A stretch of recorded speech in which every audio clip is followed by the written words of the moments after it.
Assam tea, Darjeeling tea, and the quintessential masala chai. It's been a long journey for tea in India. According to a report by the UN Food and Agriculture Organization, India is the second largest producer of tea in the world after China, producing an average 900,000 tons every year. Interestingly, this hot cup of chai only gained popularity in the country during the time of the British Raj. At that time, a majority of Indians consumed coffee despite the number of vast tea plantations in areas like Assam and Darjeeling. The British East India Company spurred an earnest attempt at popularizing the beverage in India by adding spices like ginger to it. After a slow start, tea drinking gradually picked up in the country, gaining momentum by the end of the early 20th century. Today, there are over 2,000 producers of tea in India, with a majority of the estates in Assam, West Bengal, Tamil Nadu and Kerala. This has given rise to a number of tea plantation hotels, which are now a big draw for nature lovers and tea drinkers alike.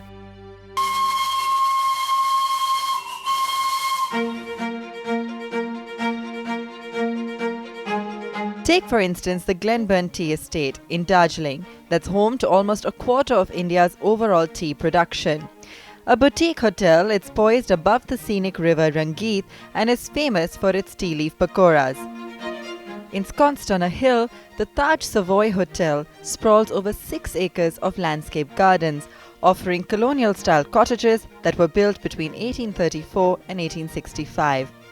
Guests at this luxury hotel can take day trips to the nearby tea plantation and visit the area's waterfalls for a relaxing experience. Renowned for its rich natural surroundings as well as its tea, the Banyan Grove in Assam was built over 70 years ago. This essentially being a colonial bungalow with spacious lawns and verandas overlooking the Gatunga tea estates. It's a must visit for those who love the heritage.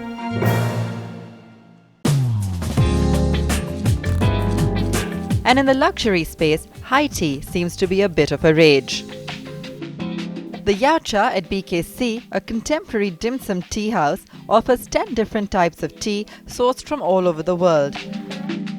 While the Angzi tea Kuan Yin is served with dim sums, the orchid Baozong cha is best accompanied with macaroons for a delectable afternoon high tea.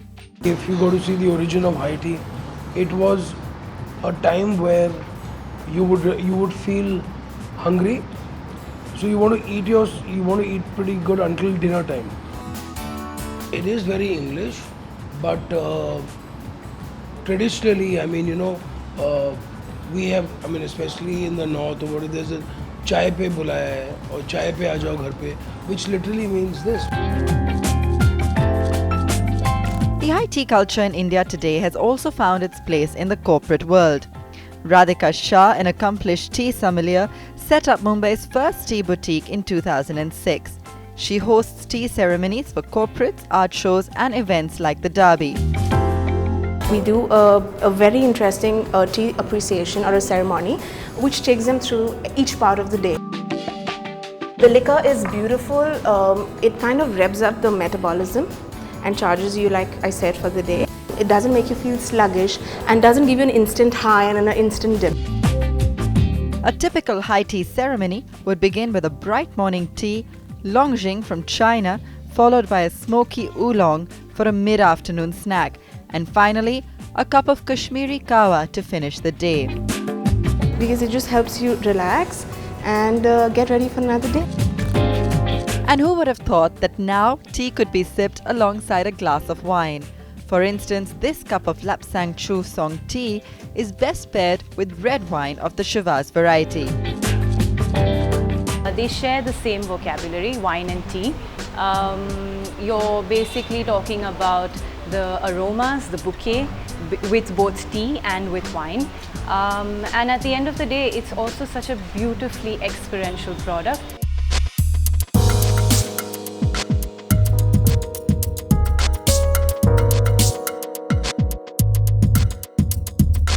And if you want to reminisce the days of the Raj, well, there's a new tea house in town, and this one with an old world charm. Housed inside this bungalow, the Brookborn Taj Mahal Tea House in Bandra is a 3,500 square feet property. With vintage wall art, a grandfather's rocking chair, classic chess set, floral motif turquoise tiles, and the bungalow's thick wooden ceiling. If you're among those who believe that the cafe culture is way past its twilight years, then perhaps the Brookborn Taj Mahal Tea House might just be the place for you. And what's even better is its peaceful home-like surroundings away from the hustle bustle of the life outside. I have picked for myself this cozy corner here at the sunroom. So perhaps a good book to read, some freshly baked cookies and a cup of chai for that perfect Sunday afternoon. In terms of branding, you'll find old ads of tea on the cafe walls, one of which features a young Zeenat Aman. There are also framed photographs of legendary classical musicians who've been associated with the brand. For the longest time, the brand has been associated with Ustad Zakir Hussain. Its baseline, Vahataj, became popular in the 1980s. And now with the launch of the new tea house, the brand strategy seemed to have shifted towards creating a physical space in order to attract a larger share of audience. And well, that's not surprising, because after all, India is not short of tea lovers. The menu here serves over 40 different types of tea. You'll find a Kashmiri saffron tea sitting comfortably with a Parsi mint, lemonades and smoothies. All of these brewed through a live chai bar at the center of the tea house. I've been told that the ragi dhokla here goes best with the curry patta delight tea. And just like that, the menu here at the tea house tells you exactly which type of tea will go best with the dish of your choice. So if that leaves you wanting to grab your own cup of tea, here are some other places you must check out.